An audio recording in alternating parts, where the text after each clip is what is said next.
Team India యువ opener Yashasvi Jaiswal తీరుపై విమర్శలు వస్తున్నాయి. అతడి పట్ల ముంబై క్రికెట్ అసోసియేషన్ గుర్రుగా ఉంది. అయితే జాతీయ జట్టు తరఫున విధుల్లో లేని సమయంలో దేశీయ క్రికెట్లో ఆడాలని బీసీసీఐ టీమిండియా ఆటగాళ్లను ఆదేశించిన విషయమూ తెలిసిందే. ఇందుకు అనుగుణంగా దిగ్గజ బ్యాటర్లు విరాట్ కోహ్లీ, రోహిత్ శర్మ సైతం ఈసారి one day tourney Vijay Hazare trophy బరిలో దిగారు.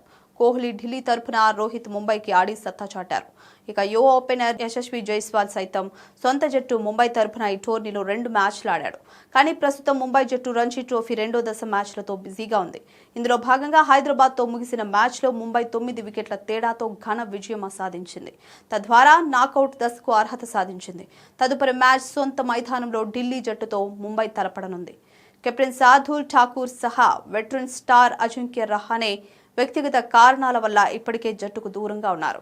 ఈ క్రమంలో ఎంసీఏ సెలెక్టర్లు ఢిల్లీతో మ్యాచ్కు అందుబాటులో ఉండే విషయమై యశస్వి జైస్వాల్ను సంప్రదించారు. అయితే అతడి నుంచి ఎలాంటి స్పందన లేదని తెలుస్తోంది.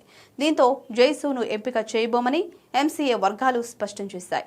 ఈ విషయం గురించి ఎంసీఏ అధికారి ఒకరు మాట్లాడుతూ, హైదరాబాద్తో మ్యాచ్కు జట్టును ఎంపిక చేసే సమయంలోనూ అతడిని సంప్రదించాం. అయితే అటువైపు నుంచి ఎలాంటి స్పందన లేదు. తనకు నచ్చినప్పుడు నచ్చిన మ్యాచ్లలో మాత్రమే అతడు ఆడాలని అనుకుంటున్నట్లు అర్థమవుతోంది.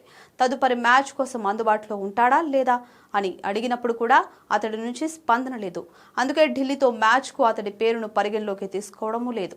అతడిని ఎంపిక చేయడం లేదని పేర్కొన్నారు. కాగా ఢిల్లీతో మ్యాచ్కు 15 మంది సభ్యులతో కూడిన జట్టును ఎంసీఏ ఆదివారం ప్రకటించింది. ఈ జట్టులో సర్ఫరాజ్ ఖాన్, ముషీర్ ఖాన్ వంటి స్టార్లు ఉన్నారు. అయితే గతంలో కూడా ఓసారి ఎంసీఏతో జైస్వాల్కు సమస్యలు వచ్చాయి. అప్పుడు అతను గోవా జట్టుకు వెళ్లాలని భావించాడు. కానీ చివరి నిమిషంలో ఆ ప్లాన్ను క్యాన్సిల్ చేసుకున్నాడు. ఇక ఇప్పుడు కూడా మళ్లీ అదే రకమైన సమస్య ఏదైనా వచ్చిందా అని ఫ్యాన్స్ అనుకుంటున్నారు.